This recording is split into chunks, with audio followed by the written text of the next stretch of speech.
Welcome into the most electric podcast in sports betting entertainment. My name is Tanner Kern. I'm a certified G and a bona fide stud, and you can't teach that. And this right here, this is G Money Grant Mitchell. The NFL is back. There's a different vibe in the air. The autumn wind has rolled in to ride the line, and we are excited to bring you our first primetime preview pod of the season. How you doing? We are super excited. I mean, the NFL season, this is what it's all about. Yes, MLB betting picks, loved it. Sure. Talking about the NBA finals, cool, love it. But this is what sports is about. Everybody knows Sundays aren't even a time of the day anymore, or the time of the week. They are an event. Every Sunday is an event. You've got a full day of NFL action, and we have a Thursday of NFL action, which is why Tanner and I are here bringing you a full breakdown of that Thursday night football matchup. I like how you say event because like every Thursday, Monday, Sunday, even Saturday, like Saturday night, like primetime football, like every single day, like 4 days a week, and then 5 when we bring in the action later in the season. We have football, and it's the greatest thing in the world. If you don't like football, I don't know what you do with your day. I mean, the preseason was the preseason, and I was still on the edge of that Commanders-Ravens game was maybe the best preseason game that I've ever seen, and it just got me so ready for the rest of the regular season, or not even for the regular season to start. And we got a really exciting matchup to kick off this season as well. Wait, before we get into that, are you excited for the Commies to win like 4 games this season? Maybe. So this has been my favorite stat of the offseason for the Commies. Now, everybody out there, I know you see that you see the Commanders little tag right here. I'm not saying the Commanders are going to be amazing. I've got them finishing either 3rd or 4th in the NFC East, but they have won at least 7 games in 7 of the last 8 seasons. They're not as bad as you think. They're just irrelevant. There's a difference. They're not terrible, just irrelevant. Grant, we went through the schedule and we were generous and they won 4 games. Like, no, you went through the schedule. I went through the schedule on my own. I had them going 7-10. That's fake news.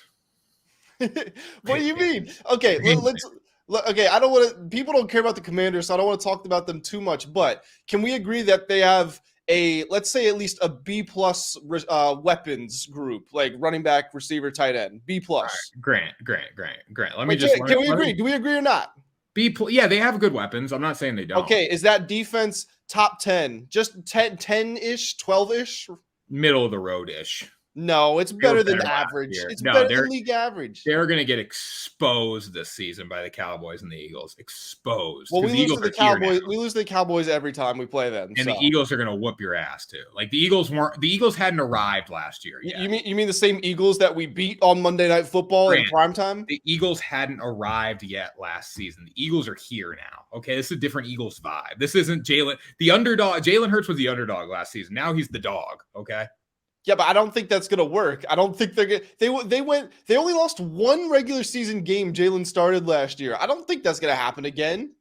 Grant, going way under on that 6.5 win total. Be a crossover against the AFC East. You're going to get smoked in all those games. You got the NFC West. You're going to get smoked in a few of those games. You'll beat the Cardinals. You'll be 1-0. You're undefeated to run will start week 1. Oh, thanks. That's so. You'll be one of 16 undefeated football teams at some point this season. You know what? That's positive, Tanner. That is positivity. Thank you for that. We will beat the Cardinals. All right. Smash the subscribe button. We're talking about Thursday night game. We have some news to break down in this one. We're going to do for these primetime pods on Mondays and Wednesdays for the Thursday night game, the Wednesday one. We're going to do a pick on the money line / spread, a pick on the total, and then a prop. Again, not every line we want to bet here. We'll tell you which ones we would recommend betting and which we're just recommending. No, you said the same thing twice. I was ready to throw up in my mouth because I'm so excited for tonight. Okay, I don't know if you could see that, but I'm being a freaking bulldog right now. Okay, I'm being a bulldog, just like Dan Campbell and the Detroit Lions walking into Arrowhead Stadium. They're biting. Didn't he have a quote this week? He's biting off ankles. We're gonna go in there and bite off ankles. I feel like he said that numerous times. I mean, Dan Campbell's a bulldog himself. Let me see this quote on biting off ankles because it's biting kneecaps. Oh yeah, that's what it was. So this team's going to be built on, we're going to kick you in the teeth. All right. When you punch us back, we're going to smile at you, and we're going to not, when you knock us down, we're going to get up. And on the way up, we're going to bite off a kneecap. Lions money line, Lions plus 5.5. Not even questioning it now after seeing that quote. Yeah, so this is a very interesting spread for me to try to break down. The money line, look, I'm going to take the Chiefs. I know we've got some Travis Kelce news, some Chris Jones news, which we are going to talk about in just a moment here. But from a big picture perspective, last year the Lions were one of the best teams in the league against the spread. They went 12-5. The Chiefs, because they're so good every year, they always get spreads that are larger than they should be. And that's because, the general public just has so much blind faith in them to score a ton of points and cover large spreads. Last year, they were only 8-11-1 against the spread, even though they did go on to win the Super Bowl. So weird as it sounds, the Chiefs' ability hasn't necessarily translated to profitability.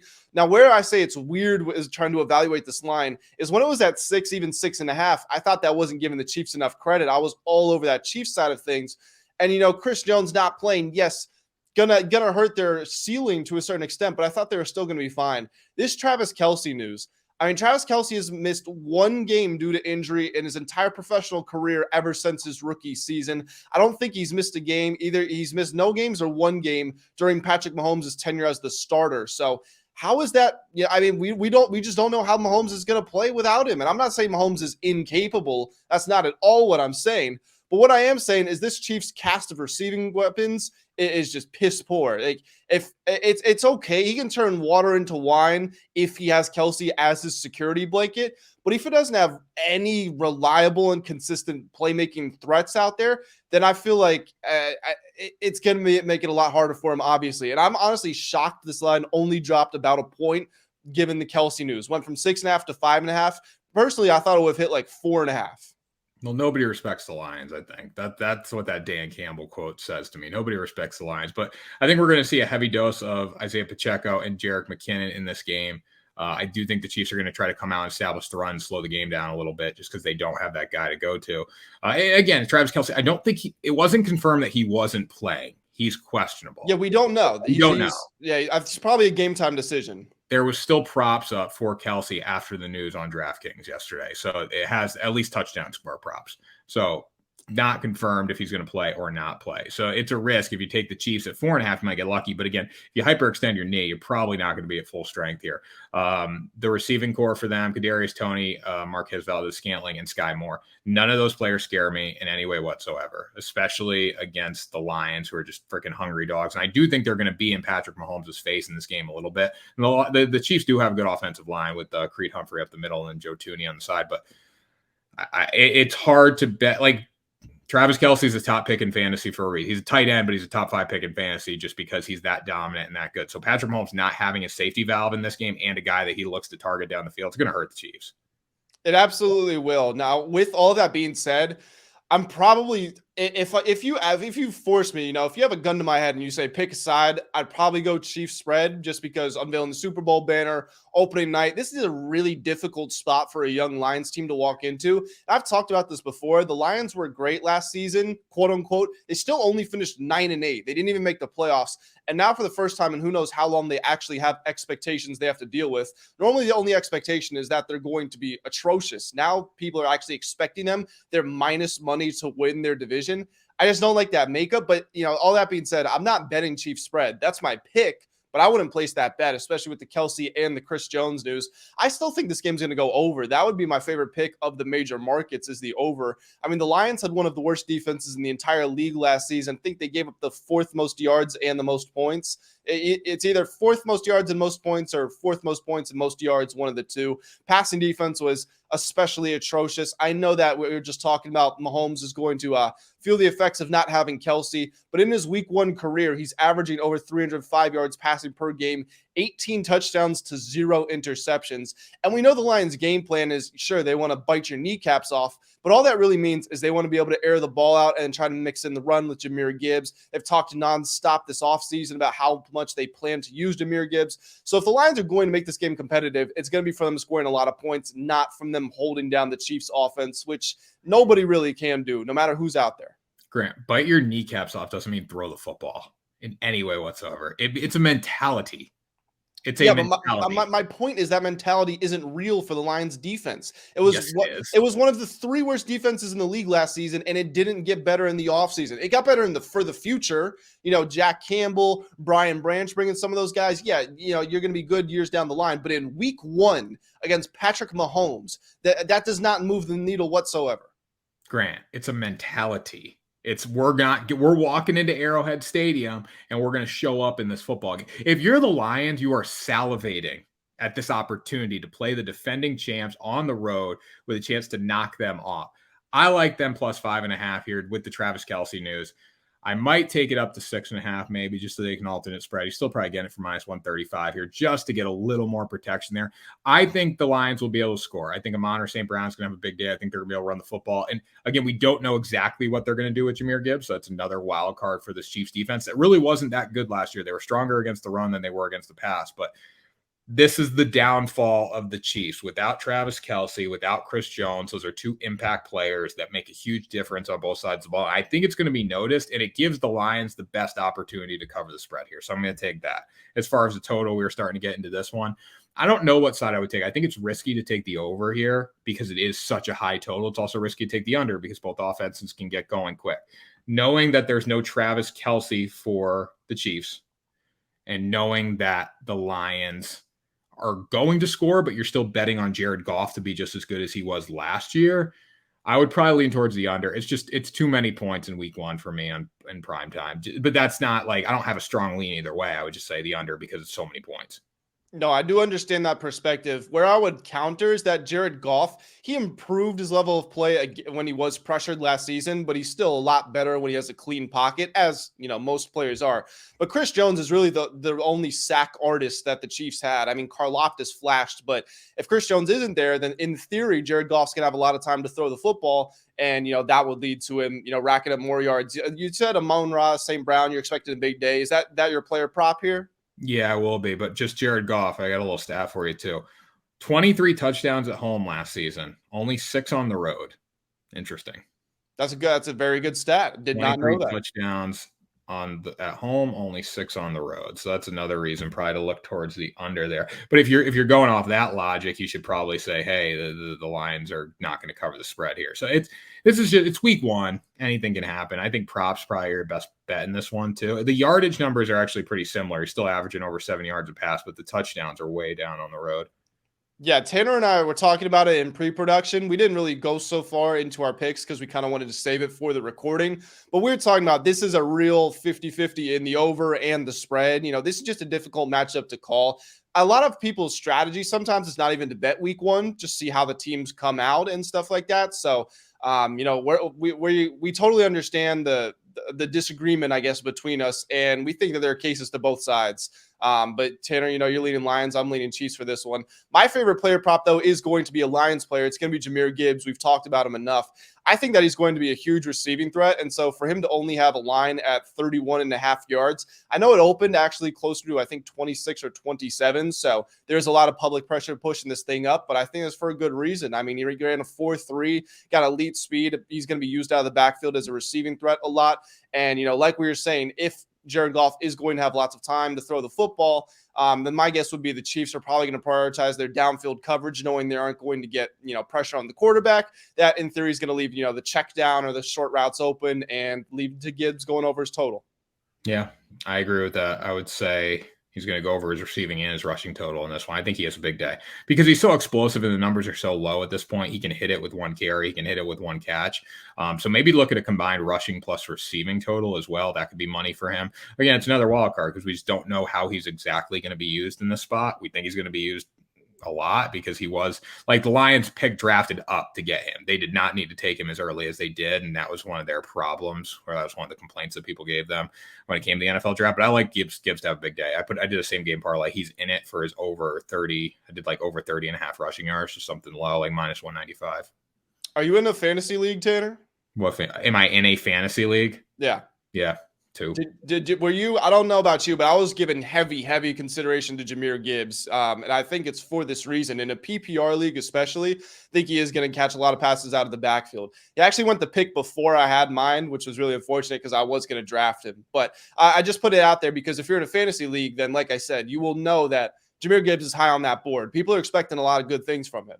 Or DFS. He's probably a must start in DFS for tomorrow night. I don't know what his price is exactly on DraftKings or whatever DFS site you're using, but he's probably a good play there just because he's going to get a lot of touches. And these guys who are rookies, they don't put too many expectations on them in week one. So that's another reason to look there. I'm going to be going with Amon-Ra St. Brown to go over. The line's moved a little bit. It was 77.5. It's dropped down to 75.5, 76.5, depending on the book, but over 76.5 receiving yards, we'll call that. Amon-Ra St. Brown had about 10 targets on average per game. Targets equate to catches equate to yards. So really like him to be the feature guy for Jared Goff this season. As we said, Jared Goff's touchdown numbers aren't super high on the road, but he does have about the same passing numbers. He has the same average.